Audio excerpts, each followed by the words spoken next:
The test had gone horribly wrong. It was supposed to be a quick and simple test. Activate the Philadelphia drive, dematerialize the spacecraft and ourselves from our universe, materialize at the target universe, gather some data, then return to our original one. NASA had reassured us that this would not take more than 10 minutes to do this, start to finish. This was the first test after all, so they didn't want us staying in another universe longer than necessary. So our goal in this test was to get as much data as possible from the target universe and return immediately, thus paving the way for future missions. I have to admit, I was very excited at first. I was already happy to be accepted into the program, but to be part of the first mission to cross into another universe made me ecstatic. The idea of being one of the first humans to cross universes thrilled me, and I felt so proud to have been chosen. Years of learning about the Philadelphia drive and training for the possible rigors of interuniversal travel had finally led to that moment where I and my crewmates would make our marks in history. If everything goes as planned, we would return as heroes. However, things didn't go as planned. Everything was normal at first. In fact, it felt exactly like the training and practice runs which we had rehearsed hundreds of times. As the pilot of the spacecraft, my job was to make sure the vessel and all its systems were working and fully functional. Going through the checklist and communicating with mission control on Earth, I checked and double-checked all systems until me and the flight controllers on the planet were satisfied with the data we were receiving. I didn't have much of a role on the operation of the Philadelphia drive itself, as that was regulated to the mission commander, the chief engineer, and the senior researcher on board. However, I, and the rest of the crew, had basic knowledge on how it works, as well as its basic maintenance. We are being sent into another universe, and so NASA, in its habit of having backups and backups for the backups, ensured that every member of the crew had to know how to operate and repair the device in case of emergencies. Once all system inspections were conducted and completed by all stations, and as the final minutes before the drive's activation ticked by, Mission Control conducted one last check to see if everyone was ready for the mission. Listening to the comms network, I smiled in satisfaction as each flight controller gave a hearty approval for the mission to proceed. Fido, go! Guidance, go! Capcom, go! Surgeon, go! Network, go! Drive, go! On and on they went, going through each station, until fellow astronaut and current Capcom, Will Hardy, said the sweet words we had all been waiting for. Heart of Gold, this is Houston, you are go for Philadelphia drive activation. Roger that, Houston. Mission Commander Larry Johnson replied, before the crew a thumbs up with his gloved hands. Smiling at this, I then looked at the mission clock and saw that there was only a minute left before the drive was activated. Making sure my seat straps were tight and secure, I then looked at my control panels and made sure that the ship's systems were still good. At the time, I don't remember feeling scared. Excited? Yes. Scared? No. Maybe this was because NASA had sent out an unmanned spacecraft to the same target universe and had managed to return said spacecraft unharmed. Data collected from those missions had concluded that travel to another universe was safe for humans, and I think that was enough to assure me that everything was going to be okay. To me, at least at the time, the safe return of the unmanned spacecraft and the positive data it gave was enough to convince me that interuniversal travel was safe.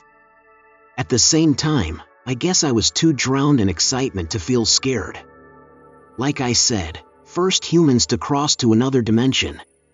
The target universe we would be going to, and the one which the unmanned spacecraft had visited, was one that was very similar to our current one. It had Earth, the Moon, and the rest of the solar system was just like the one we have now. Everything in that universe was like ours. Well, except for the fact that Earth had no humans, at least according to the previous mission. Scans from the unmanned spacecraft had revealed that aside from plant life and some animals, the planet was devoid of intelligent life. Because of that, it made that universe the perfect test bed for future missions, since NASA didn't want to make contact with humanity in another universe, at least not yet, that is. As the last seconds counted down, and as the Philadelphia drive began powering up and shaking the spacecraft, I gave one last glance towards the moon we currently orbited and knew that I would soon be seeing a different moon from a different universe. "Alright everybody, get ready," Commander Johnson called out, as I returned my gaze towards my control panel. "Activating drive in 3, 2, 1. Flashes of light of every color shone through our cockpit window, as I felt my whole body shake from the vibrations the spacecraft was making. Around 50 meters behind me, through various halls and compartments, the Philadelphia drive was doing its job and transporting us from our universe to our target one. I felt no pain as this happened, and the shaking was actually very mild. In fact, launches from ground to space actually felt more violent than what I was experiencing as we jumped from one universe to another. However, during this process, something wrong happened. An alarm suddenly screeched, which was followed by another, and another. Chief Engineer Harland McKnight was the first one to report.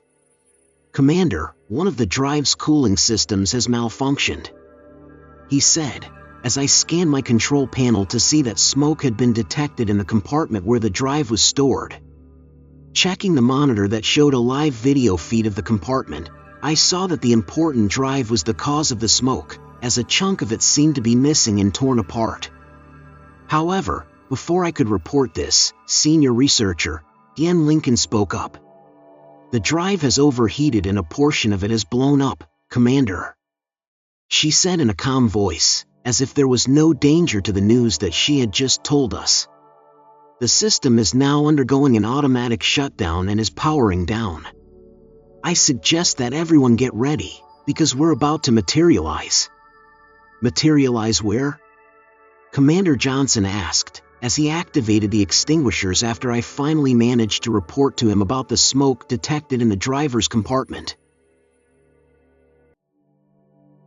Before Diane could reply, we were then violently thrown forward, as the bright colorful lights shining from our cockpit suddenly disappeared. Thanks to our straps, we were held secure to our seats. However, a sudden and painful headache struck me immediately, as I groaned from the sudden pain it caused. It felt so bad that I wanted to open my helmet and press my hand firmly against my forehead. It took every strength of willpower within me to resist this urge, as I knew that it was not wise to open a helmet without first checking if the compartment was completely pressurized, since there was no telling if the spacecraft took any structural damage from the jump. However, the pain was hard to ignore and it momentarily paralyzed me from doing my duty. To add to my pain, I also felt extremely dizzy, as I fought the urge to vomit. It was terrible and I wondered what could have caused this sudden sensation.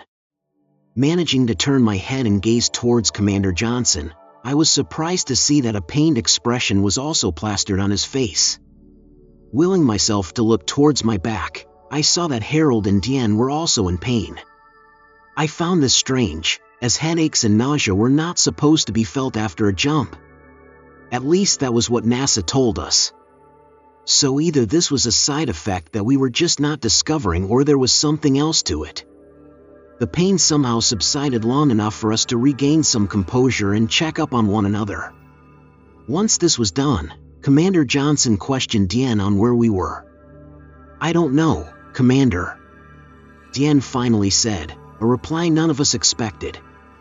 I had hoped that she would say that we had materialized back in our universe or maybe even in the target universe. But to not know where we ended up brought a chill down my spine. It seems like the explosion somehow disrupted the jump and knocked the drive off course, she reported, as she worked her computer to check for our location. "We're now in a new universe that isn't in NASA's records. Oh, God, this place is completely devoid of stars." This caught my attention, as I looked out of the cockpit window for the first time since we got here. What Dian said was true. This universe outside was really without stars. Looking out with awe and fear, I found myself staring at nothing but an empty canvas of black. It felt terrifying staring at it. Space was supposed to be filled with the bright glow of celestial bodies. It was never empty. So to see it like this, so dark, so barren, it made me feel so small and isolated. I never knew such a simple void could be so terrifying, yet it was. Pushing my head closer towards the window, my eyes soon darted around to try to look for anything in the darkness. But there was nothing. It was empty. It seemed like there was nothing in this universe but us. Eventually, I managed to pull myself out of the trance of staring at the empty void and return my attention towards my crewmates. "I don't like this place," Commander Johnson finally said, a hint of fear and frustration in his voice. "All right, what is the extent of the drive's damage? Can it be repaired?" "I'll have to check it out first before I can answer that, Commander," Dian said, as she began unbuckling her straps and prepared to go check on the drive. She had been one of the scientists who had helped develop the drive itself, so there was no one else on board who knew it better than her. "All right, take Harold with you and report to me as soon as possible." "Roger that, Commander," Harold said, as he began unbuckling his own straps. However, by that point Jen was already floating out of the cockpit and making her way through the hall that led towards the drive's compartment. "I better call on the rest of the crew to see if anyone was hurt by what happened," Commander Johnson said, as Harold left the room. The crew at the lower deck had been quiet since the drive's activation, and Commander Johnson was starting to get worried for them. "Go check on the spacecraft and see if we took any other damage from the explosion." Checking the spacecraft, I was relieved to see that no other damage seemed to have occurred. Inspecting the drive's compartment, I reported that there was no structural damage or leaks in the room and that there was no more smoke detected in it either. However, Commander Johnson seemed too busy and distracted to acknowledge my report. Looking towards him, I watched as called on the rest of the crew through the local comms network. But there was no reply.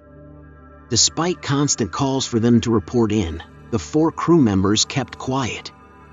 Finding this odd, my first instinct was to check the camera that gave us a look of their compartment. However, instead of the usual sight of 4 suited astronauts in their seats, I instead saw nothing but a black smudge. It seemed like something was smeared on the lens, but I wasn't exactly sure what it was. Getting increasingly worried about the safety of his crew members on the lower deck, Commander Johnson ultimately decided to personally go down to see if they were all right. Ordering me to stay in the cockpit and monitor the spacecraft systems, he then unstrapped himself and floated out of the compartment. With that, I was left all alone, with my headache slowly coming back again. Knowing that the compartment was now safe and airtight, I momentarily lifted my visor so I could rub the aching spot on my forehead. But it was no use, and it gave me no relief. The pain was still there, and it seemed to get worse by the second. Wanting to distract myself from the pain, I decided to look out the cockpit window in hopes of making my mind focus on something other than the pain. However, I would soon regret this decision, as I saw something that terrified me more than I was earlier. I had expected to see the empty void once more. But this time there was something floating in space was ahead. But it wasn't just a head, it was my head. I backed up on my seat as I saw this, as I felt fear run through me. Staring at it with frightened eyes, I found myself looking directly at my own eyes, which stared back at me with a cold and soulless gaze. I couldn't believe it, and I had to blink my eyes a couple of times to make sure what I was seeing was real. Right in front of me, floating in the cold vacuum of the void, was my head. It looked so alike to me, yet at the same time I could tell that there was no life in it. It was terrifying seeing that, but I couldn't help but keep my eyes fixed on it. Both curiosity and fear were surging through me, as I wondered how a copy of my head ended up out there.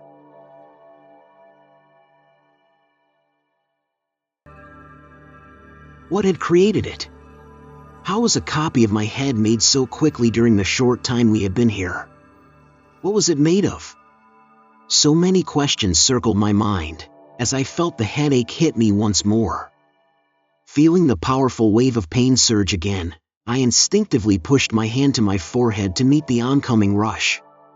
However, instead of touching my forehead, I was shocked to feel nothing but air. Eventually, my hand ended up touching the inner back part of my helmet, before I suddenly withdrew my hand in fright. For a moment I was in disbelief. But then I brought my hand back into my helmet and felt nothing. I pulled back my hand, before putting it in again. Then I did it again and again and again, as I felt my stomach drop in horror. As I stopped inserting my hand into my helmet, I slowly looked out of the window and once more gazed outside to see that the head was still there, floating freely while its cold stare was still directed at me. I began to fear that the head floating out there may not just be a copy of my head, but instead my actual head. That shouldn't be possible. In fact, it made no sense. Yet, I couldn't explain what had just happened. Somehow, this universe has done something that wouldn't have been possible in our own universe. My mind was clouded with confusion and fear at that moment, as I sat there staring. I can't remember how long I stared at my own floating head, but eventually snapped out of the trance when I heard Diane call out in the local intercom. "Commander, this Diane." She began. "The damage to the drive doesn't seem too bad. It just needs a simple replacement of some parts. I already have Harold getting the spares as we speak." There was a pause, as Diane waited for a reply from Commander Johnson. But the comms remained silent. "Commander?" Diane called out again. But once more there was no reply. At this point I was starting to worry for the commander. I hadn't heard from him since he went down to check on the crew, and there was no way for me to check on him from the cockpit. Fearing for his safety, and the safety of the crew on the lower deck, I decided to check on them and see what was going on there. After informing Diane that the commander had gone down to check on the lower deck crew, and that I hadn't had communication with him since he left, I then told her that I would go down there also and see what the situation was there. I deliberately neglected to inform her what I saw outside the ship and what had occurred to me, since I did not want to distract her from the meticulous task of repairing the crucial drive. I wanted her to focus on her task so we could get out of this universe as soon as possible. Besides, since I was going down, I would eventually see the commander and the chief medical officer, who would probably be better suited to help me. With that in mind, I pulled down my visor, unstrapped myself from my seat, and left the cockpit without looking back at the head that I knew was still staring at me.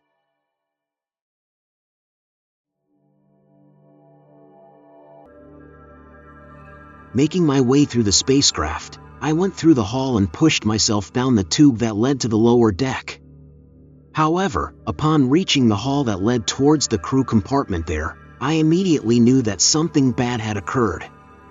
The hall was dark, far darker than it should have been if the lighting was turned off. Looking around, I noticed that the wall panels were covered in something strange. Deciding to move closer towards it, I observed that it was some sort of skin coating it.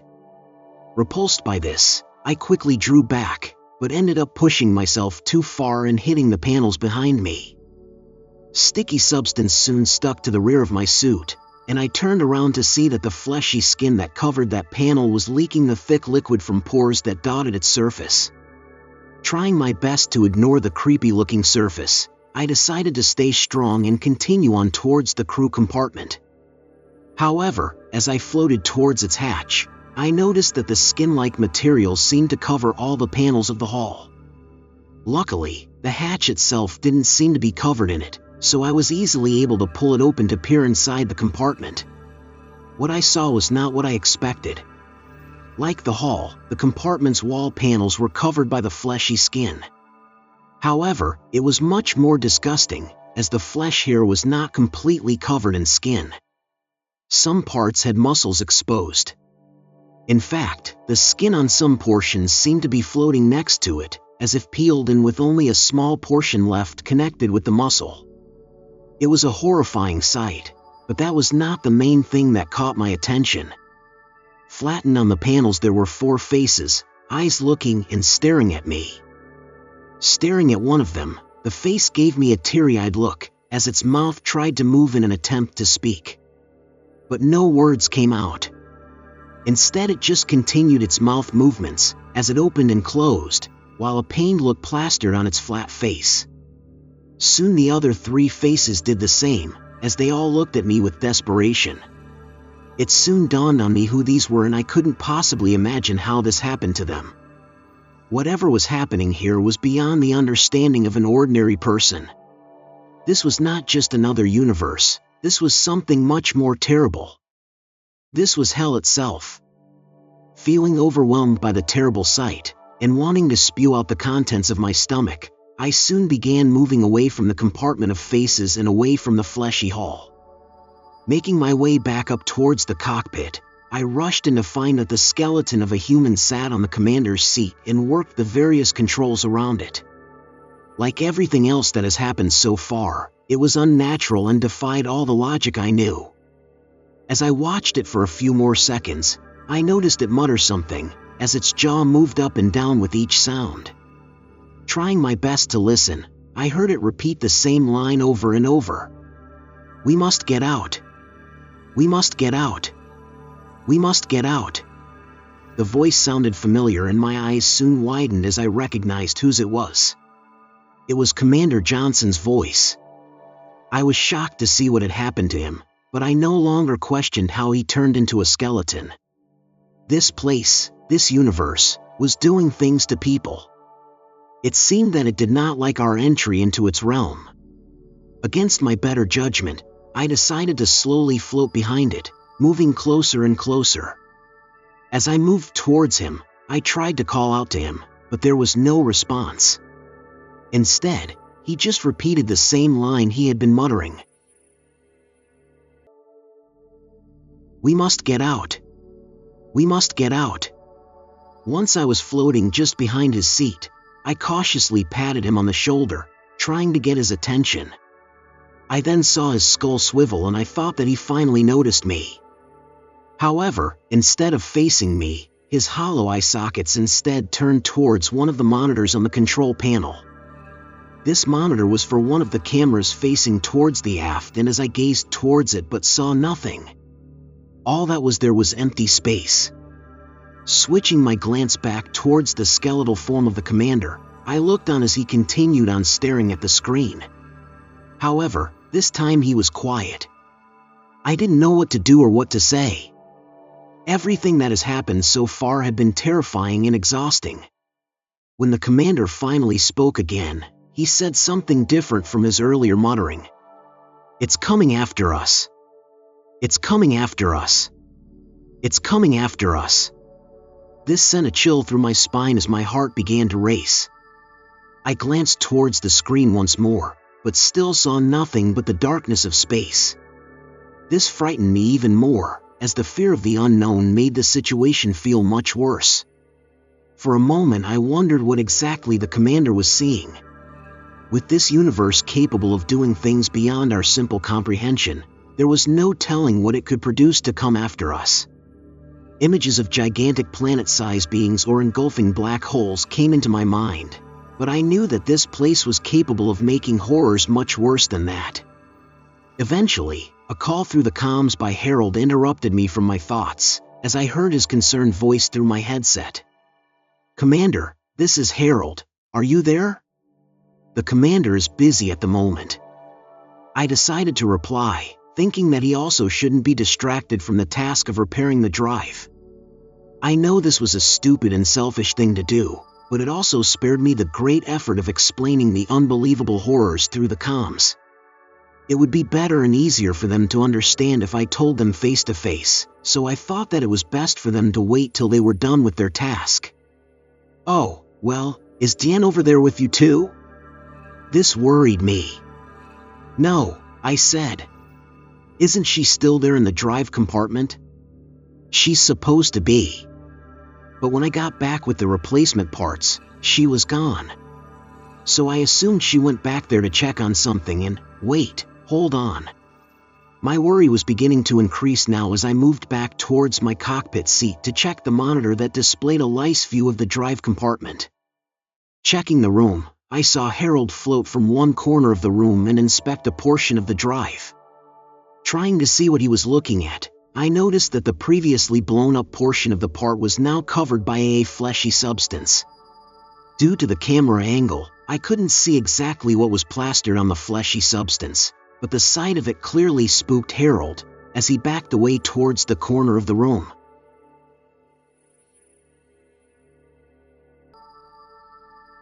"There's a face on the drive," he screamed through the comms. "A what?" I said, although I could already imagine what he was seeing.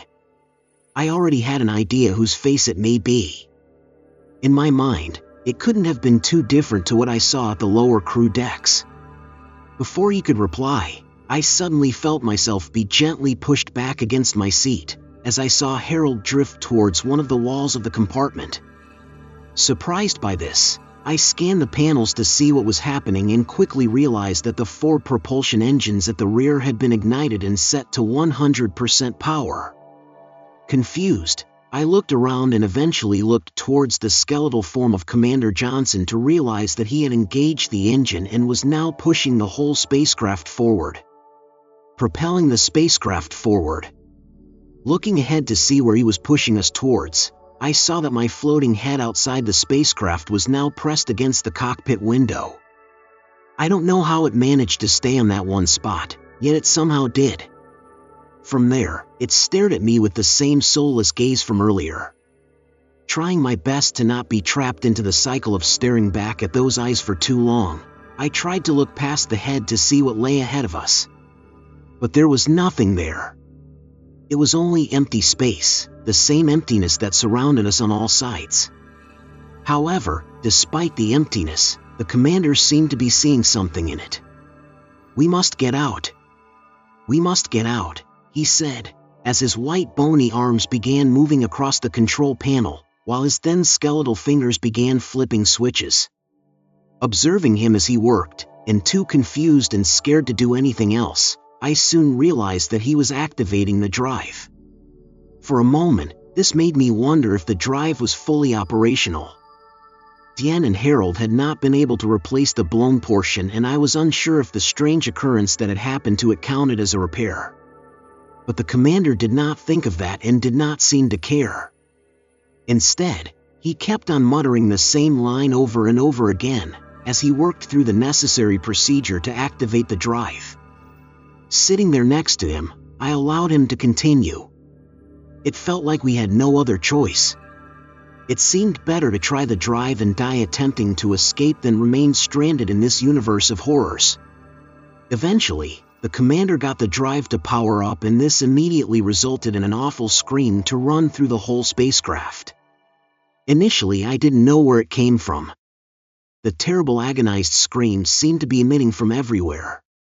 Pain and terror seemed to be contained in it, as it grew louder and louder. As it kept on rising as the drive continued to power up, a small realization hit me. Managing to look towards the monitor that observed the drive compartment, I caught a glimpse of what was happening there and saw that the fleshy substance on the drive was starting to smoke. To me it looked like meat on a heated pan. At that moment I felt sorry for Diane. The pain she must be feeling must have been unbearable. To be burned alive like that was something I wished I would never experience. Her screaming eventually reached its highest point once the drive was in full power. I wanted the terrible pain cries to stop, but there was no way of doing that. So instead I tried to distract myself by staring out to our front, to see that my head was still pressed against the cockpit window. However, instead of the dark emptiness of void surrounding us, a familiar flash of bright colorful lights had now replaced it. I felt ecstatic and hopeful once I saw that. It was working. The drive was working. For a moment, I managed to shut out the cries of Diane and instead felt joy shot through me. We were finally leaving this universe. The horrors it had brought would finally be gone. Feeling the spacecraft shake as the drive did its work, I let my mind be lost in happiness and the thoughts of home. Watching with glee, I looked on as the pressed head on the cockpit disappeared, as a bright flash of all colors engulfed my whole view. Feeling myself be shoved forward, I was then violently thrust forward. Since I was not able to strap myself before the drive was activated, my body was flung forward, as my helmet smashed against the control panel. This resulted in my visor breaking, sending shards of sharp material to my face. Feeling the stinging pain of the cuts, I instinctively brought my hand on my face to check my wounds. As I did this, a realization hit me. My hand was touching my face. Instantly, this made me pat every portion of my face, as I was relieved to have my head on me again. I felt even more relieved when I saw a familiar white moon just outside the window. Smiling, I then turned towards the commander. However, the sight of him made me frown. His suit was gone and he was completely naked, but that was not the worrying part. Although he was no longer a skeleton, his body was severely thin. He looked like he was malnourished, as if there was no fat or muscle between his skin and bone. Looking towards me, we locked eyes for a couple of seconds before he turned his head towards the monitor that looked towards the aft of the spacecraft. Briefly, his eyes went towards the monitor that showed the drive compartment, before he suddenly pressed himself back against his seat. "It's coming after us," he muttered his final words, as the sounds of various alarms echoed inside the cockpit. With that, Commander Johnson had died. He had brought us home, but not everyone made it. Just like the commander, the 4 crew members at the lower deck in Dien had died. All of them were returned to their original forms, but a quick examination of their bodies showed that their insides were not in the right place. Bones poked at all the wrong places and a quick x-ray of their bodies revealed that their organs were all in the wrong places. Diane also had her insides in the wrong places, but it was much harder to tell due to her charged body. I somehow got lucky that I didn't have any permanent damage, while Harold was even luckier for not having been affected by that universe. I assume that we managed to get out just in time before it could target him. Sadly, I don't think our hardships are over yet. When we materialized back to our universe, the propulsion engines the commander had engaged were still in 100% power. By the time I had turned all 4 of them off, its push had already slingshot us out of the orbit of the moon. Calculations from the navigational computer show that we are currently in a trajectory that would make the spacecraft enter the Earth's atmosphere. This spacecraft is a dedicated interuniversal explorer and was never meant to enter the atmosphere. Because of that, Harold and I know that we would burn up if we don't do anything. However, a simple course correction currently cannot be done. The vessel took damage during the last jump, which resulted in the damage to 5 compartments, the reaction control system, and the communications. Harold is trying to repair the reaction control systems, while I'm trying to repair communications. If I'm successful, then maybe we can get a hold of NASA, who can then aid us in the repair of the reaction controls. However, it's been 2 days since we began our work and we don't seem to be anywhere near close to getting any of the systems operational. At the moment, we have less than 24 hours left before the spacecraft enters the atmosphere. With the possibility of failure high, I decided to type this message. I'll be saving this in the spacecraft's main memory banks. If we fail to save ourselves, I hope that at least this message survives. I want everyone back on Earth to know what we endured. The US Space Force was the first to see the spacecraft. For 3 days they tried to contact it, but they got no reply. Because of that, they could do nothing but watch as it entered the atmosphere like a meteor. Few people saw the spacecraft burn up over the Pacific Ocean.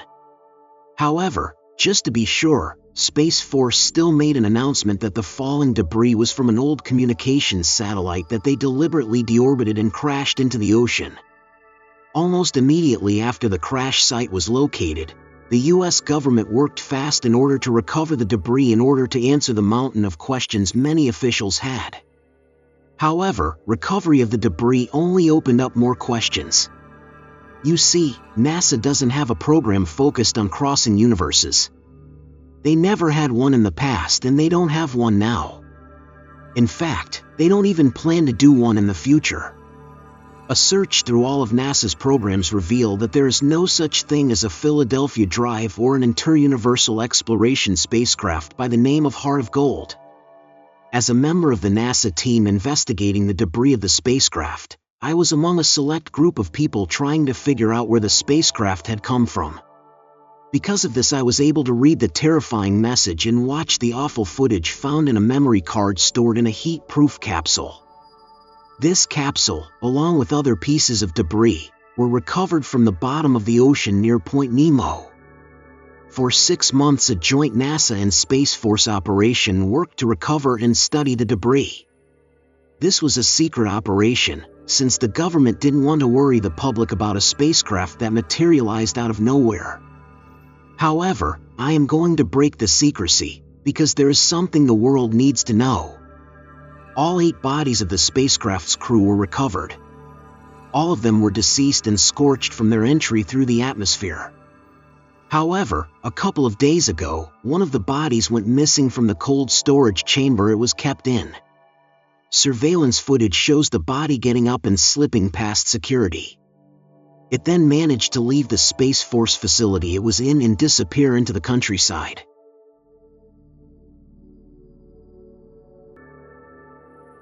So I'm posting this to warn everybody that something from outside our universe is now roaming our planet and there is no telling what it plans on doing.